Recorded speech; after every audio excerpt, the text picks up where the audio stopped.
사순절이 깊어가고 있습니다. 사순절이 깊어간다는 말은 역설적으로 생명의 주님의 날이 다가온다 하는 말입니다. 예수께서 우리 위하여 십자가에 죽으시고 부활하심으로 영원한 생명을 허락하신 이 놀라운 축복의 날이 다가온다 하는 그런 말입니다. 지난 한 주간 동안은 지난주에 약속드렸던 것처럼 우리 목회자들 그리고 몇몇 분들이 이제 함께 도우면서 교회 주변을 좀 깨끗하게 정리를 다 했습니다. 나무도 심고, 올해는 블루베리 나무도 몇 그루 심었는데 우리 아이들이 뽕나무 열매 따먹는 것뿐만 아니라 이 블루베리 열매 따먹는 기쁨이 좀 있을 것 같아요. 또 인동도 좀 갖다가 심고 왕벗도 심고 이렇게 했는데 정말 우리 성도들의 마음속에 삶 속에 이 푸르름이 가득해지는 계절이 되었으면 좋겠고, 힘든 일들도 있고 하지만 그런 힘든 일들, 우리가 인생을 살아가는 동안에 피할 수 없는 일이라면 오늘 TBC 성서연구에 다윗이 고백했던 시편 18편의 고백을 제가 기도문에 넣었는데, 적이 임하면 쳐들어가 승리할 수 있게 하시고 성벽이 나타나면 그 성벽을 뛰어넘어가는 능력을 주옵소서, 이런 기도를 하거든요. 너무 좋더라고요. 우리 앞에 수많은 벽들이 있지만 그 벽을 난관과 장애물로 여기기보다는 뛰어넘어서 승리를 쟁취하는 축복, 이것이 우리 성도들의 어떤 하나의 삶의 스타일들이 되었으면 좋겠다 하고 생각을 합니다. 죽음을 정복하신 예수님의 은혜가 성도들에게 가득하시기를 축복합니다. 오늘 본문은 빌라도의 재판정에 서신 예수님의 이야기가 기록되어 있는 내용인데, 아마 빌라도를 모르시는 분들은 없으시죠? 다 좀 잘 아시리라고 생각을 합니다. 사도신경을 고백을 할 때마다도 본디오 빌라도에게 고난을 받으사 십자가에 못 박혀 죽으시고 이렇게 이야기를 하잖아요. 빌라도는 유대의 5번째 총독이었습니다. 유다가 로마의 속주가 된 이후에 로마는 총독을 보냈고, 또 동시에 그 속지주의 왕을 세워서 그 왕을 통해서 세금을 받고 하는 이런 아주 편리한 통치 방식을 가지고 통치를 했는데, 그런데 그럼에도 불구하고 또 로마로부터 이렇게 대표자를 보내서 나라를 다스리는 이런 일들을 했습니다. 이제 총독인데요, 빌라도는 5번째로 임명된 총독이었습니다. 빌라도가 유명해진 이유는 빌라도 이외에 유다에 와서 통치했던 총독들 아무도 모르잖아요. 근데 빌라도가 유명한 이유는 예수님 때문이죠. 예수님을 십자가에 못 박는 데 기여했던 총독이 바로 빌라도였습니다. 빌라도는 역사적인 인물이었고요, 실존의 인물이었고, 또 빌라도와 예수님 간에 나누었던 이야기를 우리는 성경을 통해서 듣고 있지만 고고학적인 자료들이나 또 문서들, 역사적인 이렇게 이어져 오는 문서들, 이런 문서들을 통해서 오늘 성경에 나와 있는 이 이야기가 얼마나 정확한 이야기인지 하는 것들은 많이 알려져 있는 사실들입니다. 특별히 터키 이스탄불에 가면 성 소피아 대성당이 있거든요. 동로마 제국의 중심이었습니다. 거기에 이제 성 소피아 성당을 세웠는데 정말 대단한 예배당을 세웠었던 것이거든요. 그런데 거기에서 특별한 책이 발굴이 되었어요. 발견이 된 거죠. 그것은 일명 빌라도의 보고서라는 이름의 50권짜리의 책인데, 그 중에서 한 파트가 관심을 끕니다. 그 파트는 빌라도가 황제에게 보내는 예수의 체포와 신문 그리고 십자가의 처형에 관한 보고서라는 이름으로 된 보고서인데, 이 빌라도 보고서는 서기관이 직접 손으로 쓴, 그 당시에는 인쇄물로 나오는 게 아니잖아요.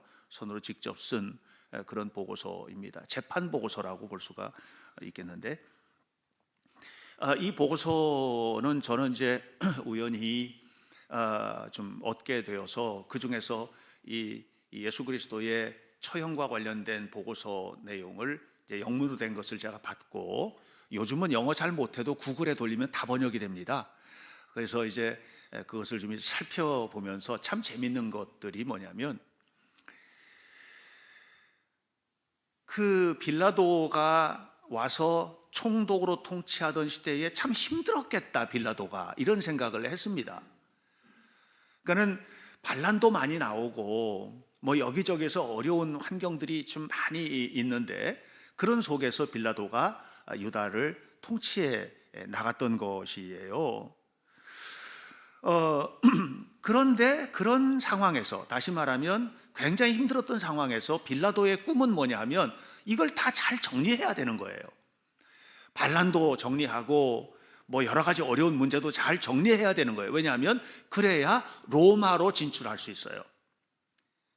빌라도가 지금 온 이 유대 땅은 굉장히 어려운 지역을 지금 맡아서 온 건데, 어려운 지역을 맡아서 온 것처럼 여기서 잘 통치가 되고 나면 좋은 곳으로 갈 수 있는 길이 열리는 거죠. 그러다 보니까 통치를 원활하게 잘 하기 위하여 주변에 있는 다른 지역에 도움을 청하기도 합니다. 군대를 좀 보내달라라든가 아니면 뭐 어떤 도움을 좀 달라라든가 이렇게 하는데 아무도 안 도와줍니다. 왜 안 도와주느냐 하면, 빌라도가 잘 되면 자기네는 또 이렇게 어려움을 당해야 되는 거잖아요. 그러니까 자기들도 전부 다 정치적인 야욕들, 욕망들이 있는데 그것을 위해서는 빌라도를 안 도와주는 게 이제 자기들은 입지를 견고하게 하는 일이기 때문에, 그래서 도와주지를 않습니다. 빌라도는 정말 힘들어 하거든요.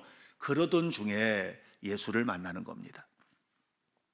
예수님이 유대 집권자들에게 의해서 빌라도에게 넘겨집니다. 이 문제를 잘 처리해야만 했던 거예요. 왜냐하면 이 문제를 잘못 처리해서 폭동이라도 일어나게 되면, 그러면 자기가 계획하고 있는 모든 일들이 수포로 돌아갈 수 있기 때문에, 다시 말하면 빌라도가 생각하고 있는 정치적인 입지를 견고히 하는 일을 못하게 되고, 그러면 꾸민 로마로 돌아가는 일도 안 되는 일이잖아요.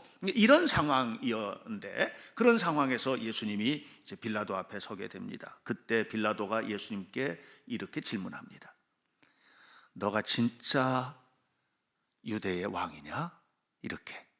여러분, 성경을 읽을 때 그냥 이런 역사적인 이해, 사회적인 이해가 없이 읽으면 그냥 질문하는 걸로 들릴 수 있어요. 그런데 빌라도가 통치하던 시대의 사회나 그 당시의 여건들을 우리가 알고 이 질문을 듣는다면, 이 질문은요, 빌라도가 굉장히 심각하게 지금 묻는 겁니다. 왜냐하면 지금 그 유다의 분봉왕이 있고 대헤롯이 죽었어요.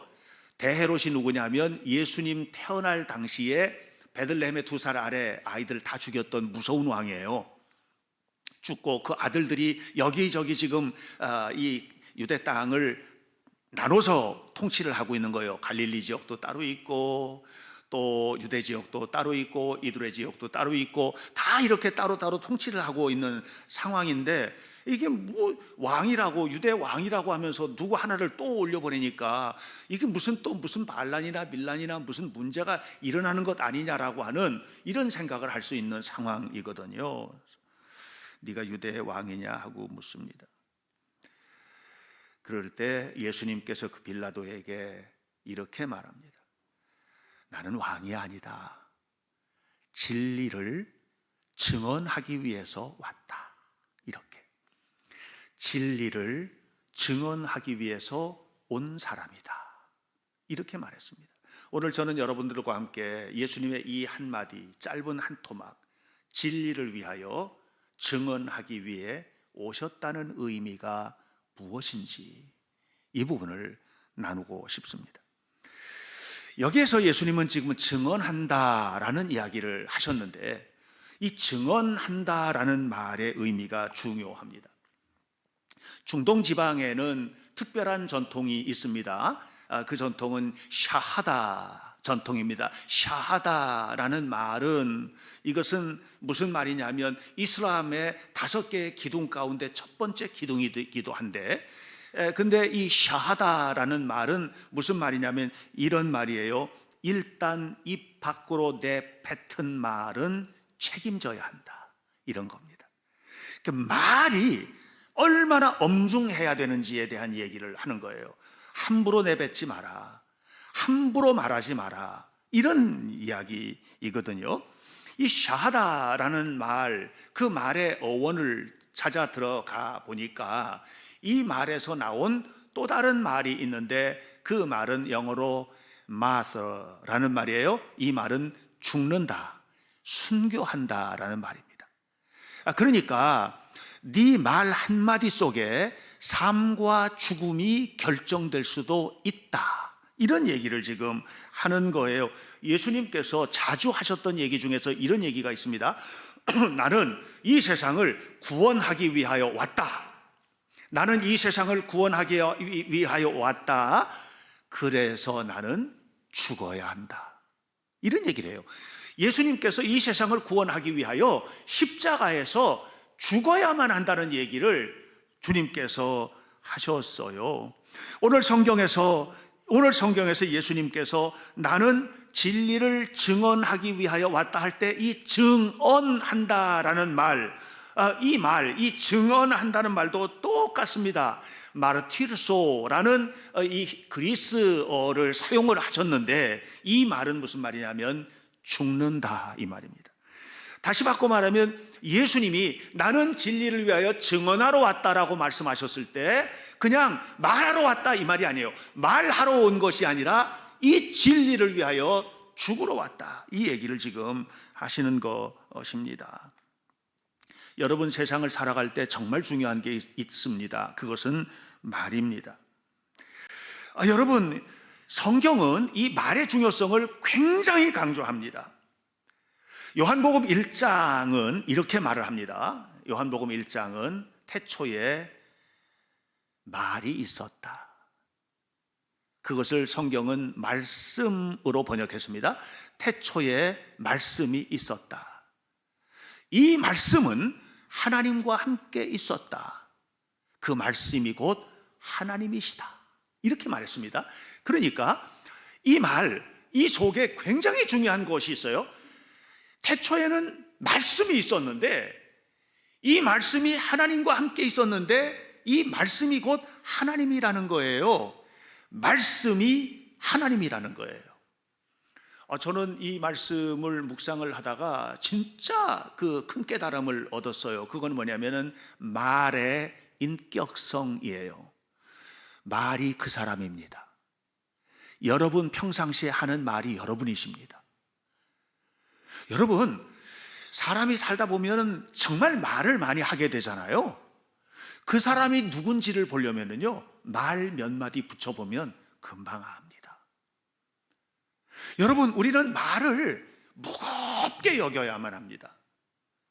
그런데 뭐라고 얘기하냐면 이렇게 계속해서 이제 요한복음은 말씀이 하나님이신데 말씀이 육신이 되어 우리 가운데 오셨다, 이렇게 얘기합니다. 요한복음 1장 14절에서 말씀이 육신이 되어 오셨다.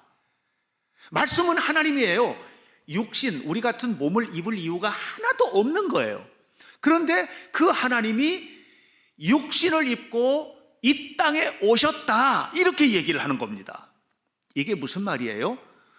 이 세상은요, 하나님이 창조하신 세상이에요. 인간들, 모든 사람도 하나님이 창조하신 인간이에요. 여러분 모두는 하나님의 피조물이에요. 그런데 죄를 지었어요. 죄 때문에 당연히 지옥 가는 거예요. 구원과 상관없는 존재가 된 거예요. 이런 우리를 책임지기 위하여 진리이신 주님께서 이 땅에 오셨다는 거예요. 이건 무슨 말이에요? 하나님은 말씀이신데 하나님이 말씀으로 세계를 창조하셨죠. 모든 우주를 창조하셨죠. 말씀으로 창조하셨어요. 되어라 하니까 되었고 있어라 하니까 있었어요. 그러니까 결국은 뭐냐면 이 모든 것들은 다 하나님께서 만드신 세상인데 그 세상을 책임지기 위하여 이 땅에 오신 거예요. 하나님은 말씀하신 것을 책임지세요.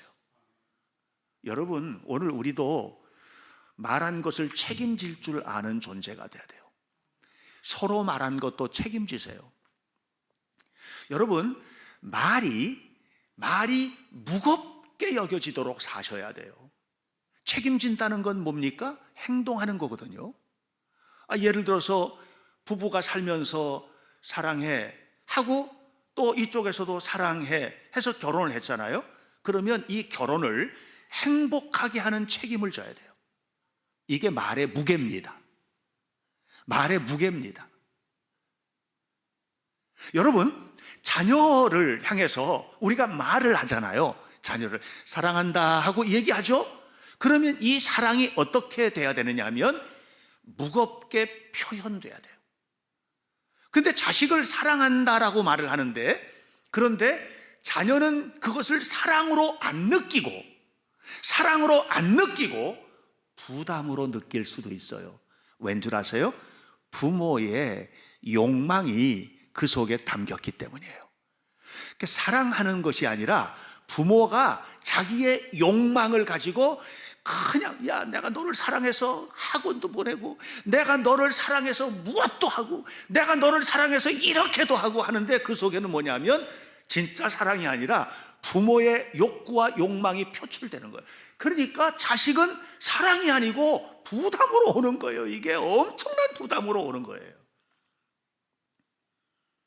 여러분, 말은 말의 무게를 가지고 있는데 서로 간에 그 말의 무게를 진심으로 공유할 수 있도록 살아가는 거, 이게 행동이에요. 그 행동 속에 뭐가 있어요? 책임이 있는 거예요. 부부가 살면서도 책임져야 돼요. 자식을 낳았으면 책임을 져야죠. 어떻게? 말로. 어떻게? 그 말이 행동으로 표현되는 자리에서. 여러분이 주님을 사랑하십니까? 어떻게 사랑하십니까? 말로만 하지 마세요. 행동하세요. 진심으로 행동하세요. 주님을 사랑하는 행동이 나타나야 돼요. 하나님이 우리를 사랑하신대잖아요. 어떻게 해요? 당신이 육신을 입고 이 땅에 오셨어요. 육신을 입고 이 땅에 오셔서 죽어주셨어요. 내가 진리를 위하여 증언한다라는 말, 이 증언이라는 말은 마르티르소, 무슨 말이에요? 죽는다. 예수님은 우리를 사랑하시는 것을 죽음으로 보여주신 거예요. 그러므로 여러분, 우리가 이 말씀, 내가 진리를 증언하러 왔다는 말이 아주 짧은 말이고 그냥 평상 예수님 진리를 증언하러 오셨지, 진리를 증언하러 오셔서 진리를 가르쳐 주셨고, 이렇게 이해할 말이 아니라는 거예요. 하나님이 온 마음을 바쳐서 여러분을 사랑하는 것을 보여주러 오셨다는 것을 이 짧은 한 토막 대목 속에 여러분에게 이야기하고 있는 거예요. 여러분, 진심으로 하나님은 여러분 한 사람 한 사람을 사랑하십니다. 그것이 증언의 의미고, 그것이 예수님이 이 땅에 오신 까닭입니다. 우리는 예수님을 믿는다고 말을 합니다. 예수님을 믿습니다라고 말합니다. 믿는다는 것이 무엇입니까? 그 사람을 믿는다는 것이 무엇입니까? 그 사람의 언행, 말하고 행동하는 것을 좋게 여기고 사랑하는 것입니까? 아니에요. 예수님을 믿는다는 것은 그냥 예수님을 내가 믿어요 하고 말하는 정도가 아니고 그분을 완전히 닮아버리는 거예요. 이게 성경에서 말하는 믿는다는 말이에요. 그분을 완전히 닮아버리는 거예요. 사도 바울이 말하잖아요. 이렇게, 나는 날마다 어떻게 한다? 죽는다. 뭘 죽여요? 나를 죽이는 거예요. 왜 죽여요? 예수님 닮으려고 죽는 거예요. 예수님을 닮는다는 말은 무엇입니까? 그분의 능력이 내 능력이 되는 거예요. 전에는 내 능력을 가지고 산 거예요. 내 능력을 가지고 산 거예요. 그래서 좌절했고, 그래서 넘어졌고, 그래서 힘들었고, 그래서 눈물 흘렸고, 이렇게 되는 거예요. 근데 이제 그게 아니라는 거예요. 나는 그것을 죽이고 이제는 주님께서 주시는 능력, 성령의 기름 부으심 안에서, 성령의 능력 안에서 살아가겠다는 거예요. 그런 사람이 되기를 원한다는 거예요. 이게 믿음이에요. 여러분, 진심으로 주님을 믿습니까? 그러면 점점 더 여러분 안에서 주님이 보여져야 돼요. 점점 더 여러분의 말에서 예수님이 보여져야 돼요. 이렇게 살아가시기를 주의 이름으로 축복합니다. 예수님은 자신이 이 땅에 오신 목적, 왜 이 세상에 왔는지에 대하여 아주 짤막하게 한마디로 말씀한 거죠.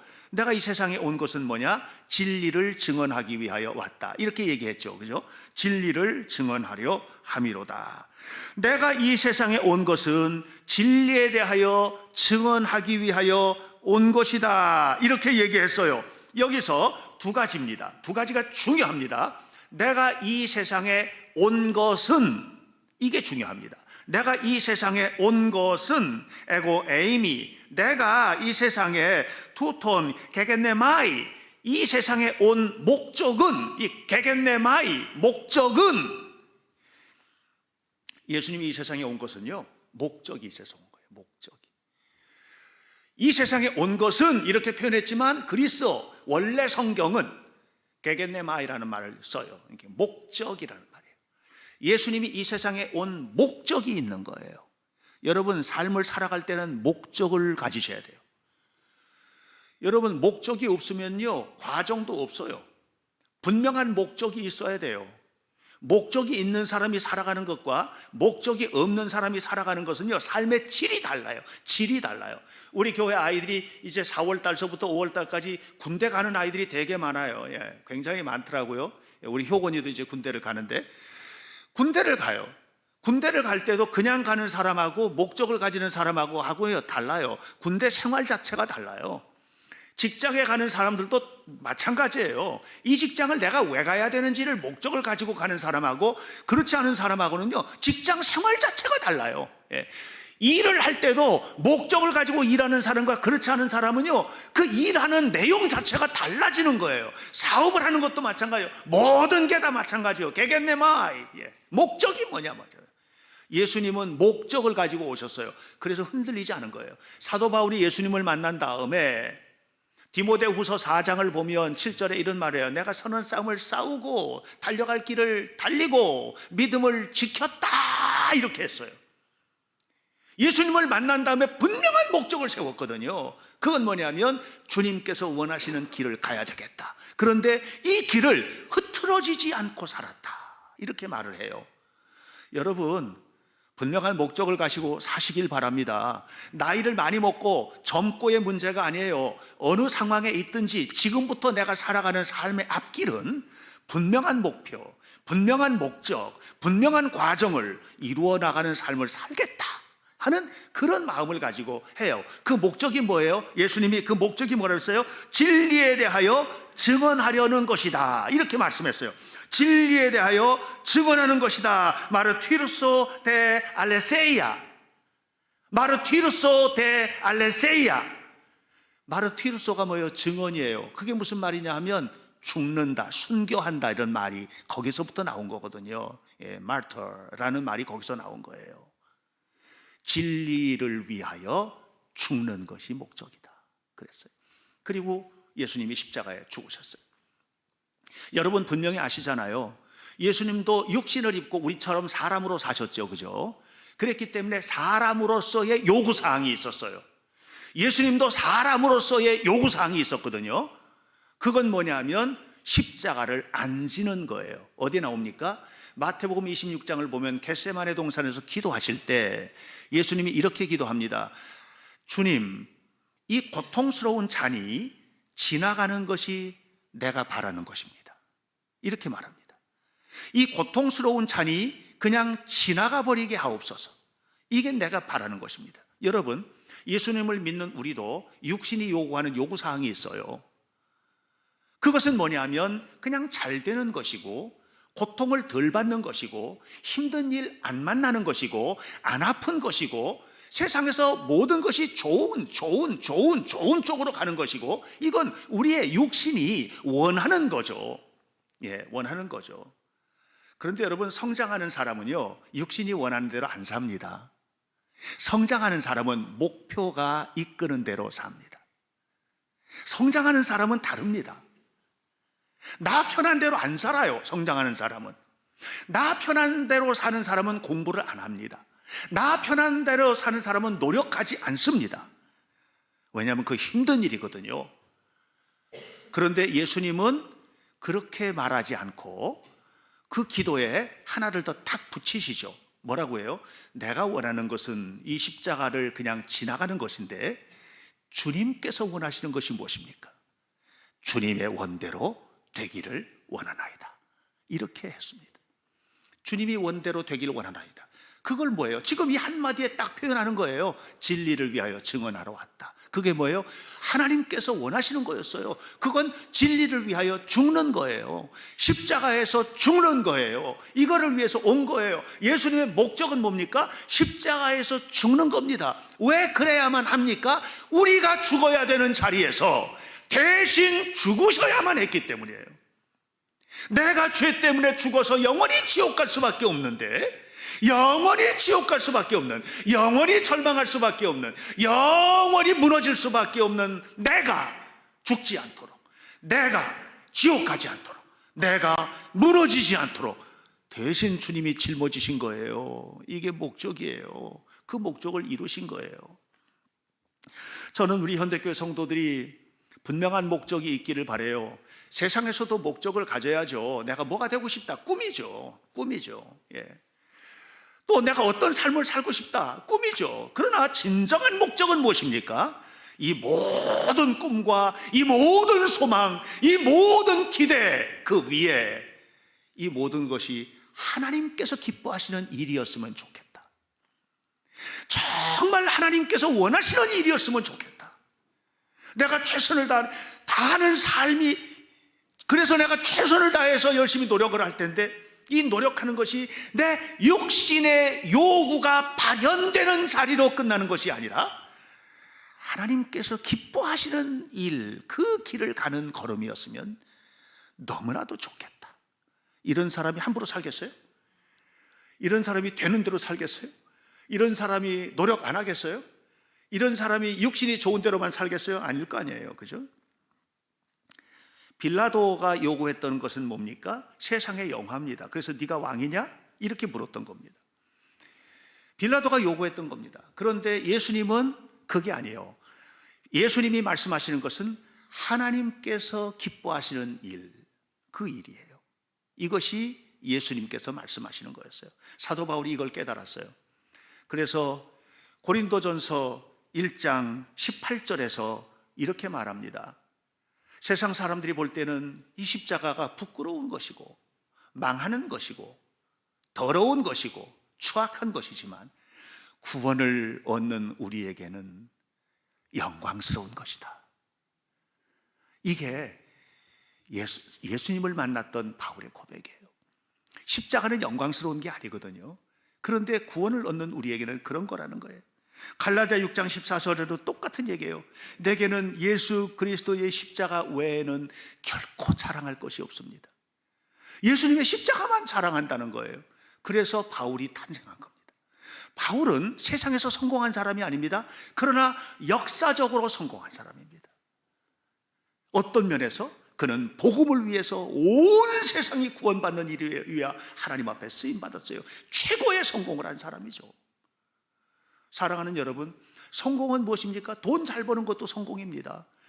공부 열심히 해서 어떤 목적을 향해서 어떤 다른 방향에서도 성공할 수 있고, 운동을 열심히 해서 성공할 수도 있고, 우리의 성공의 분야는 모두 다 다릅니다. 그러나 진정한 성공은 뭐냐? 그 모든 분야가 내가 가는 그 걸음이 하나님 앞에 인정받는 것이 아닐 때 그 성공은 세상에서 마침표를 찍을 것입니다.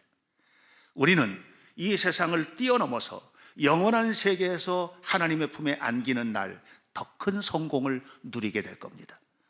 그것은 우리 인생의 궁극적 목표입니다. 사순절에 우리가 가야 할 길은 무엇입니까? 예수님의 말씀을 묵상하는 겁니다. 나는 진리를 증언하러 왔노라. 내가 증언해야 할 진리는 무엇인가? 내가 목숨을 걸고 뛰어들어가야 할 자리는 어디인가? 나는 과연 그런 것을 가지고 있나? 예수님은 내 마음의 주인이신가? 아니면 집 밖에 내놓은 물건인가? 예수님은 여러분 마음속에 주인으로 계시기를 원하십니다.